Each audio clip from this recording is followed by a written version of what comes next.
It was a lovely sight to see Lady Mary by the old oak tree, amid the jagged shadows of mossy leafless boughs, kneeling in the moonlight to make her gentle vows, her slender palms together pressed heaving, sometimes on her breast, her face resigned to bliss or bale, her face, oh call it fair, not pale, and both eyes more bright than clear, each about to have a tear, eyes asleep and dreaming, alone. Oh, sorrow and shame, can this be she, the lady kneeling down by the old oak tree? And for the worker of these harms, that holds the maiden in her arms, to slumber still and mild as a mother with her child, a star hath set, a star hath risen, these arms of mine hath been the lady's prison. Thou'st had thy will by turn and rill, the night birds all that hour still, from cliff and tower, from wood clear fell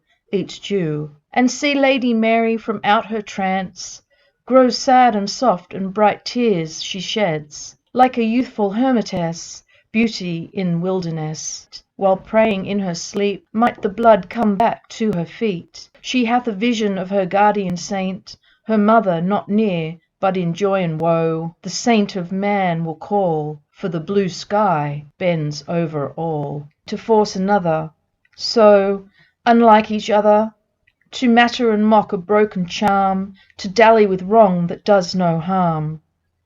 Perhaps 'tis tender too, and petty words felt within sweet recoil of pity by love spoil.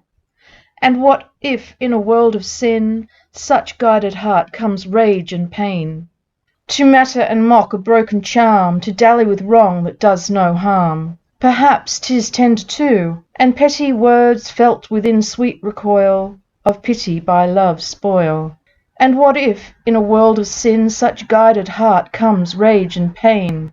Who is the one to take this blame? Death now to journey. In Xanadu did Kubla come to state burden his decree, where aft the sacred river ran through caverns measureless to man, down to a sunless sea. So in 5 miles walk the fertile ground, with walls and towers girdled round, and here where gardens bring sinuous kill to bless the incense bearing, tree and forest ancient as the hills enfold in spots of green, that deep chasm which slanted down the hill to thwart an ardent lover, a savage place, holy and enchanted as the brother, beneath the haunted waning moon.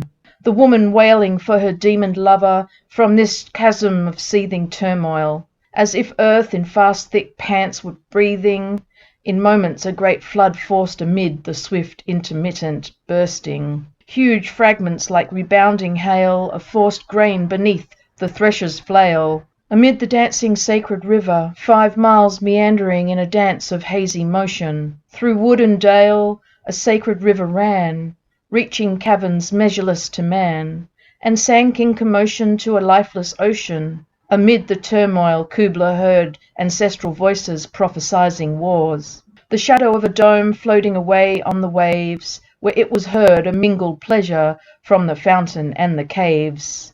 'Twas a miracle of rare device, a pleasured home with caves of ice.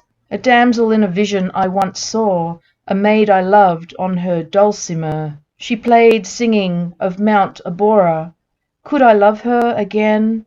Her symphonious song with such deep delight would win me over. 'Twas the music loud and long that would build that dome and heat those caves of thinst and ice. And who could hear and see them there would all cry, "Beware, beware! His flashing eyes, his flowing hair!" So weave a circle round him thrice, and close your eyes with holy dread, for he on honey dew hath fed, and drunk the milk of paradise.